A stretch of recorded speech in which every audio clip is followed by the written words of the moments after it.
Before we dive in, viewer discretion is advised. The following content is presented for entertainment and analysis. What unfolds is not merely an exchange of words, but a collision of worldviews, one forged in decades of artistic discipline, the other sharpened by the blunt instruments of provocation and spectacle. What happens when a titan of the silver screen is placed opposite a television host who mistakes confrontation for commentary?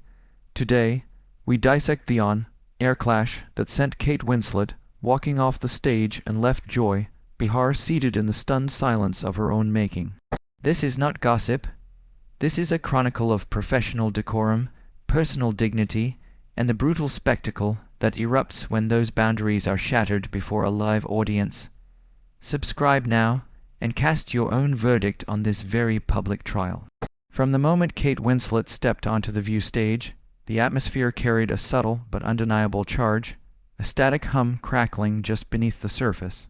She had arrived on the heels of yet another critically lauded performance, a role already being described by reviewers as one of the most nuanced of her career.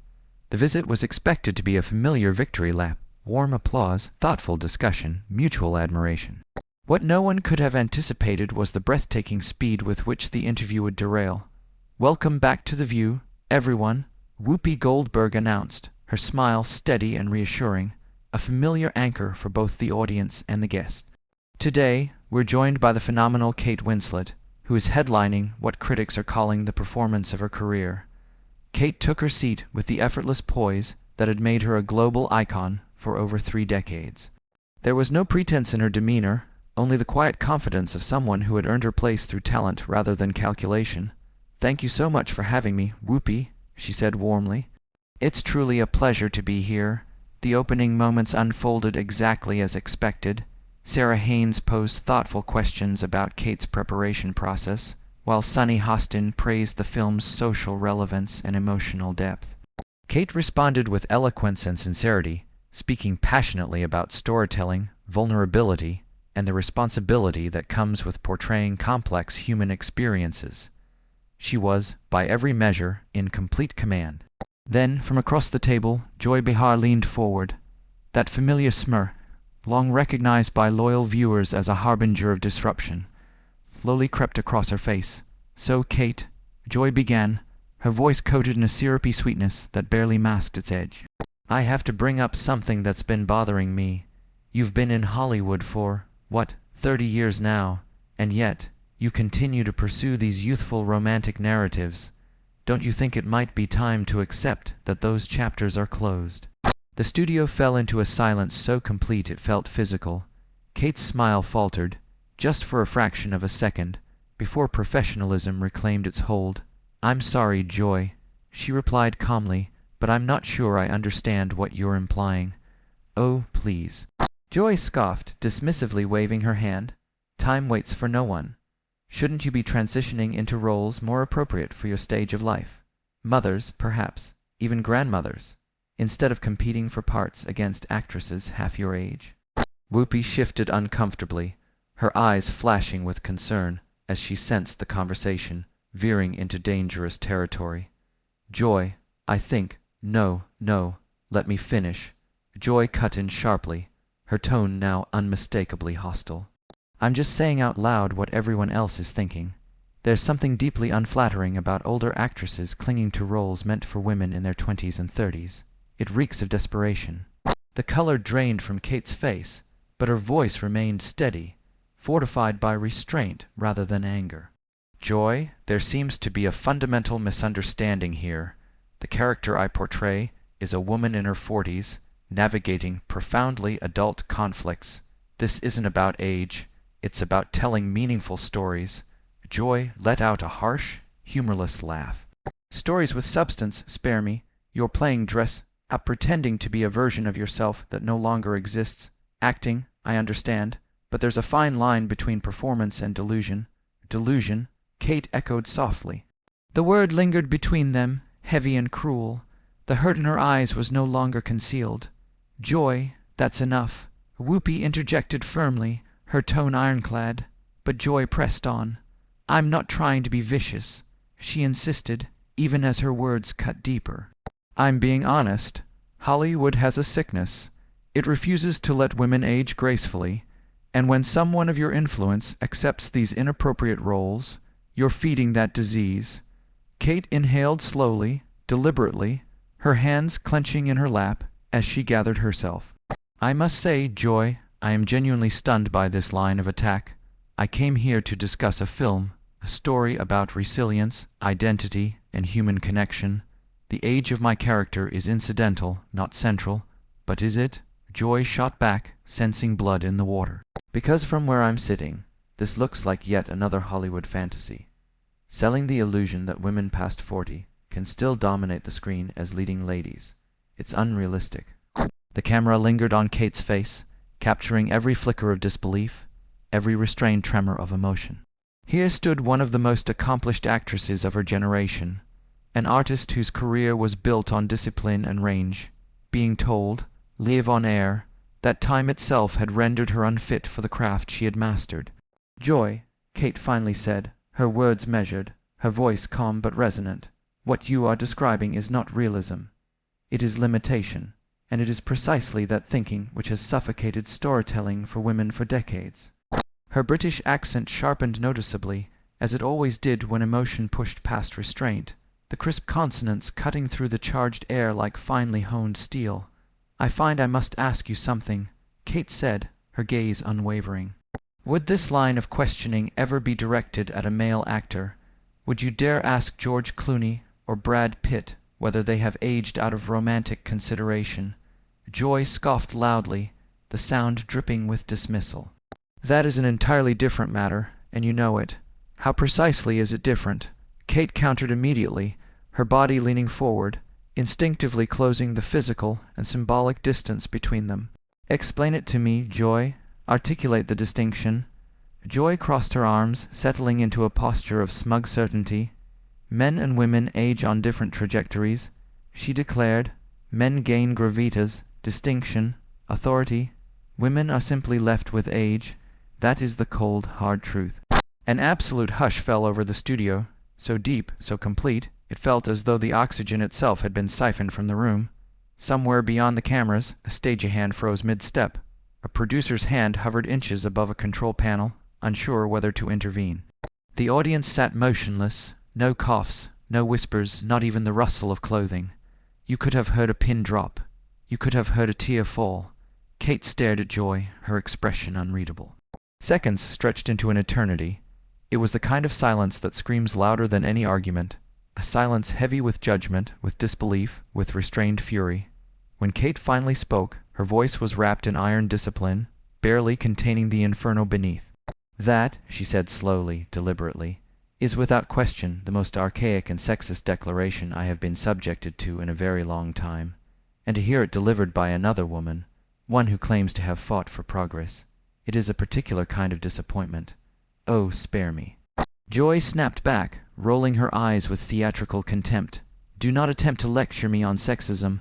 I was fighting that battle before you were even born." "Then why?" Kate fired back, the first visible fractures appearing in her composure. "Are you now carrying the enemy's banner?" Her voice sharpened, no longer merely controlled, but commanding. "Why are you sitting here, telling me my worth as an artist comes with a predetermined expiration date? Why are you reducing 3 decades of discipline, training, and contribution to whether I appear young enough for public consumption?" Joy's face flushed a deep, angry crimson. "I never said a word about desirability," she protested sharply. "I am talking about realism." "No, Joy," Kate corrected, her voice rising, gathering force, filling the studio. "You are talking about ageism, and you are talking about sexism, and you are broadcasting it across the nation, while I am sitting in this chair." The air in the room thickened, almost viscous, as if the tension had physical weight. Whoopi Goldberg's eyes darted between her embattled co-host and the guest, her jaw tightening as she searched desperately for a way to pull the conversation back from the brink. Sunny Hostin sat rigid, hands clasped tightly together. Sarah Haynes stared down at her notes, unable, or unwilling, to look up. "You know what?" Joy suddenly declared, throwing her hands into the air in a gesture of finality. "If you are incapable of handling candid criticism regarding your career path, Perhaps you should refrain from doing interviews altogether." Kate's eyes widened, disbelief flashing across her face like lightning. "Honest criticism," she echoed. "Joy, you have spent the last 10 minutes engaging in a relentless personal and professional assault founded on absolutely nothing. This is not criticism. This is cruelty." "Cruelty?" Joy laughed, a bitter, jagged sound devoid of humor. "That is rich, coming from someone encased in a fortress of privilege. You find honesty cruel. I suggest you try surviving in the real world, the one the rest of us inhabit, sweetheart." Kate's jaw slackened, shock cutting through her anger. The word hung in the air, ugly and condescending. "Did you," she asked quietly, "actually just call me sweetheart?" "Yes," Joy shot back without hesitation, "because you are behaving like a coddled child who cannot tolerate a dissenting opinion." Kate straightened in her chair, every trace of softness evaporating. "Do not mistake restraint for weakness," she said evenly. "I have endured critique my entire career. I have survived box office failures, brutal reviews, and public scrutiny on a scale you will never experience. What I will not endure is being patronized and diminished under the guise of truth." Whoopi finally leaned forward, her voice firm. "All right, we are going to pause right here, no," Kate said, raising a hand, not aggressively, but decisively. "Because this is bigger than me. What you are advocating, Joy, is a culture that erases women the moment they stop conforming to a narrow fantasy of youth, and you are doing it from a platform that millions of women watch every single day." Joy shook her head dismissively. "You're being dramatic." "No," Kate replied. "I am being precise." She exhaled slowly, the fight in her eyes giving way to something colder, sadder. "I came here to discuss a film. I came here in good faith. Instead, I was ambushed with rhetoric that belongs to another century." Kate rose from her chair, smoothing her jacket with deliberate calm. "I will not participate in my own diminishment. Not today. Not ever." The studio remained frozen as she turned and walked off the stage, the echo of her heels punctuating the silence like a verdict being read. Joy Behar sat motionless, lips pressed thin, surrounded by the aftermath of words that could not be taken back, and the cameras kept rolling. The other hosts looked physically unwell. Sarah Haynes shifted in her seat, her face pale, her hand lifting slightly as if to intervene, to drag the conversation back from the precipice it was racing toward.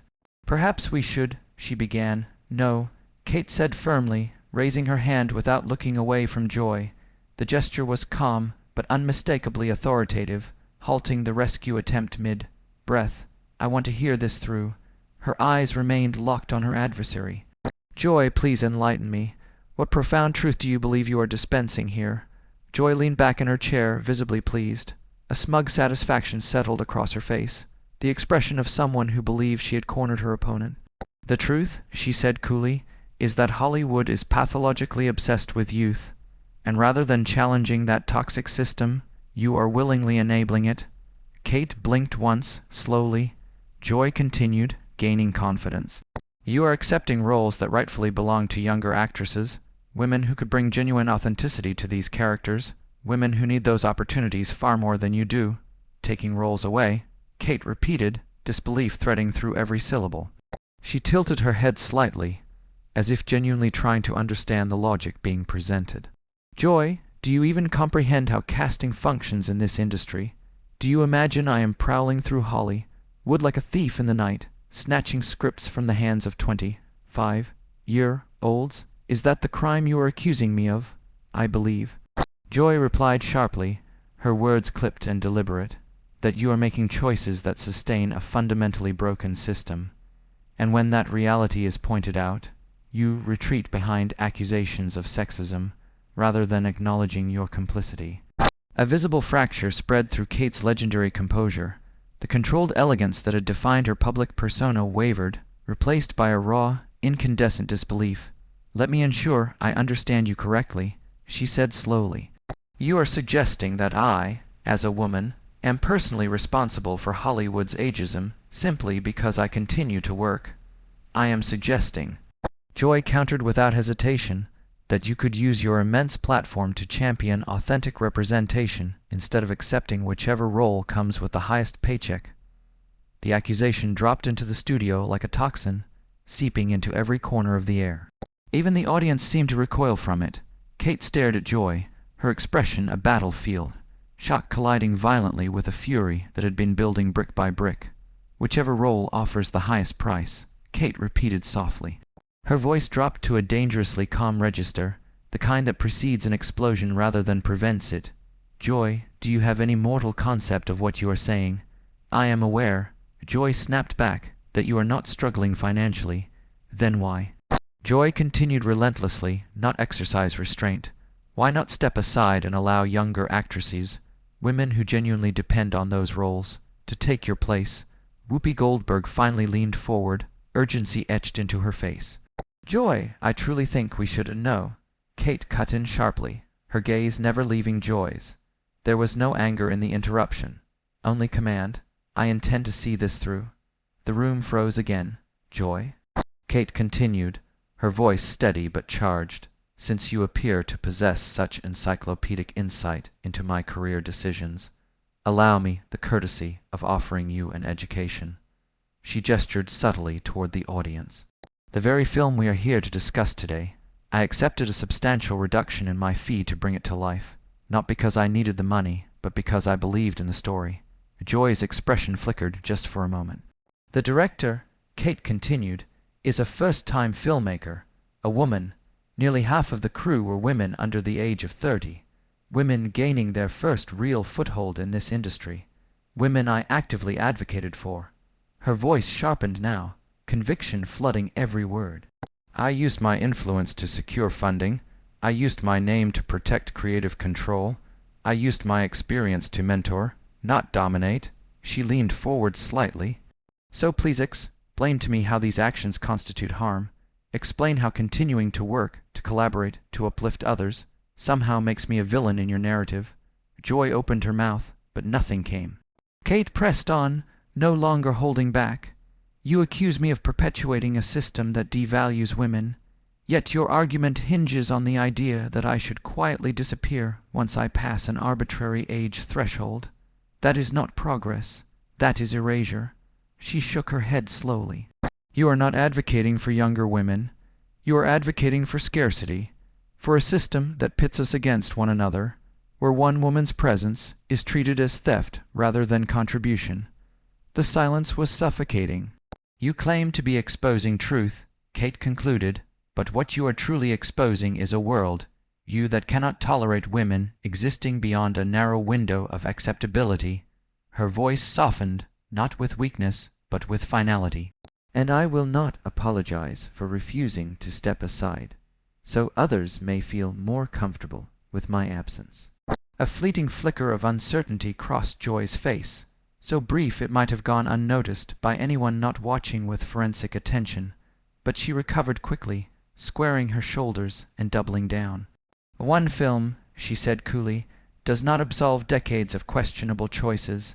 "Questionable choices," Kate echoed. The power in her voice began to swell, no longer restrained, no longer cautious. Each word landed with increasing weight, reverberating through the studio. "Joy, I have devoted my entire career to work that challenges me as an artist, and gives voice to stories that matter. I have deliberately sought out projects that confront discomfort, complexity, and truth." She gestured subtly with her hand, as though laying evidence before a jury. "I have worked repeatedly with female directors at times when studios refused to trust them with meaningful budgets. I have supported independent cinema when it offered no guarantee of commercial success. I have used what limited influence I possess to open doors, not close them." Kate's eyes hardened. "So I must ask, what precisely is your contribution? I don't have to defend my career to you." Joy snapped, the polished facade finally cracking under pressure. "No." Kate replied calmly, her logic clicking into place like a closing trap. "But you appear entirely convinced that I must defend mine to you." The words hung there undeniable. "You have devoted this entire interview," Kate continued, "to a relentless assault on my age, my decisions, and my character. So tell me, what is the purpose, what is the grand objective of this interrogation?" A flush crept up Joy's neck, her composure visibly unraveling with each passing second. "The objective," she said sharply, "is that someone has to be willing to have these conversations. Someone has to call out the hypocrisy." "What hypocrisy?" Kate demanded, her voice slicing cleanly through the thickening tension. "I genuinely ask you, where is the hypocrisy in an actress continuing to act? The hypocrisy," Joy declared, leaning forward now, "is pretending that age isn't a factor when it obviously is." She gestured dismissively. "You can't play a college student anymore, Kate. It's time to accept that." A short, bitter laugh escaped Kate's lips, not mocking, but incredulous. "A college student?" she repeated. "Joy, when was the last time you actually watched one of my films?" Joy waved her hand impatiently. "You know what I mean." "No," Kate said, her tone suddenly cold, precise, and final. "I truly do not, because it has been over 20 years since I portrayed a college student. 20 years." She paused, letting the absurdity settle. "Every claim you have made today has been built on assumption and cliché, not on a single verifiable fact." Her voice sharpened further. "You have not asked me about my craft. You have not asked about my preparation, my collaborators, or the themes this film explores. You have not engaged with the work at all." Kate leaned back slightly, her disappointment now eclipsing her anger. "Instead, you have chosen to conduct a personal attack, one rooted not in reality, but in your own projections about women, age, and relevance." A shift rippled through the studio. Until this moment, the audience had remained eerily silent, frozen observers to an escalating confrontation. But now low murmurs began to spread, a whisper here, a sharp intake of breath there, the unmistakable sound of a crowd reassessing what it was witnessing in real time. Joy sensed it too. "You're deflecting," Joy insisted, though the certainty had drained from her voice. "You're avoiding the larger point." "No," Kate replied evenly. "I am dismantling it." She turned slightly toward the audience, not performing for them, but acknowledging their presence. "The narrative you are pushing requires women to apologize for their longevity, to justify their existence past a certain age, and when they refuse, they are labeled delusional, selfish, or greedy." She turned back to Joy. "That is not criticism, that is conditioning." Joy shook her head, her jaw tightening. "You're twisting this." "I'm clarifying it," Kate said, "because what you are actually arguing is not that Hollywood is broken, but that women should quietly adapt themselves to its brokenness." The murmurs grew louder now, more defined. A few audience members nodded. Others exchanged looks of disbelief. The energy in the room was no longer neutral. "You accuse me of hypocrisy," Kate continued, while simultaneously insisting I erase myself so others may exist. "That is not feminism. That is a scarcity myth dressed up as moral concern." Joy opened her mouth to respond, but Kate pressed on, her voice unwavering. "You claim this conversation is necessary. Then have it honestly. Acknowledge systems, challenge studios, question casting executives, but do not sit here and place the burden of institutional failure at the feet of a single woman who refuses to disappear." The audience murmured again, this time louder, unmistakably aligned. Whoopi glanced toward the crowd, then back at Joy, realizing the ground had shifted beneath them. "You wanted realism," Kate said softly. "Here it is. Women do not expire, artists do not vanish on schedule, and talent does not surrender to the passage of time simply because it makes others uncomfortable." Joy sat rigid, her earlier confidence now replaced with defensive stillness. She glanced briefly toward the audience, then back at Kate, but the momentum was gone. The room had chosen a side, and the cameras captured every second of it. Kate's voice rose, no longer restrained, swelling into a crescendo of righteous anger that filled the studio and left nowhere to hide. "Joy, the only real issue here," she said, every syllable deliberate, "is that you invited me onto this program under the false pretense of discussing my work, and instead, you have spent this entire segment engaged in a calculated attempt to tear me down." She gestured toward the table between them, as though drawing a line in plain sight. "That is not journalism, that is not commentary, and it certainly is not entertainment. It is cruelty, plain and unvarnished, performed for spectacle." The word lingered in the air like a thrown gauntlet. "Cruelty?" Joy scoffed reflexively, the sound sharp and dismissive, the instinctive parry of a veteran brawler who had survived decades of televised combat. "Oh, please," she said, "you're being far too sensitive. This is the arena of interviews. If you can't handle tough questions, no." Kate cut in instantly, her voice slicing through the deflection. "No, Joy, this is not an arena." She leaned forward now, eyes locked, unblinking. This is something else entirely. Her words began to fall faster, sharper, each one a measured strike. This is the playbook of a bully, condescending, dismissive, calculatedly rude. From the very first moment the blows were thrown. A flash of pure fury ignited behind Joy's eyes. Her posture stiffened, shoulders drawing back as indignation surged to the surface. "Excuse me," she hissed, venom barely contained. "Did you just call me a bully?" "If the shoe fits," Kate replied immediately, her tone cool, precise, and lethal, the calm certainty of someone who knew exactly where every blade was placed. Wear it? That was the moment the fragile truce shattered completely. The tension in the studio snapped like a live wire, the air crackling as Joy's face flushed a deep, furious crimson. Her voice climbed higher, tightening into a sharp, shrill register as control slipped. "You have some nerve," she sputtered, struggling to reclaim the narrative, "coming onto my stage and insulting me like this." Kate raised an eyebrow, just slightly. The gesture was subtle, almost elegant, but devastating in its implication. "Your stage?" she asked calmly. "I was under the impression this was the view, not the Joy Behar spectacle." A ripple moved through the audience, quiet gasps, startled murmurs. "And this isn't an insult," Kate continued evenly. "It is a response, a direct consequence of your conduct. My conduct has been perfectly professional." Joy insisted, the defense brittle, hastily assembled, already cracking under its own weight. "Professional," Kate echoed, disbelief pouring from the word. "Joy, you opened this interview by questioning my right to exist in my profession. You referred to me as sweetheart in a moment of open condescension. You dismissed my body of work without a single informed reference, and you repeatedly implied that my presence is an act of theft." She shook her head slowly. "That is not professionalism. That is provocation." Joy laughed sharply, but the sound rang hollow. "You're twisting this to play the victim." "I am naming it," Kate replied. "There is a difference." She drew a breath, steadying herself, then continued with renewed force. "You framed this conversation as a critique of Hollywood, but every argument you've made has been aimed squarely at me. My age, my worth, my right to continue. That isn't systemic analysis. That is personal degradation." Joy's mouth opened, but Kate did not yield the floor. "You say this is just how interviews work," Kate pressed on, "but an interview is a dialogue. What you orchestrated was an ambush, a performance designed not to explore ideas, but to humiliate." Joy's voice rose again, defensive and sharp. "I ask tough questions. That's my job." "No," Kate countered.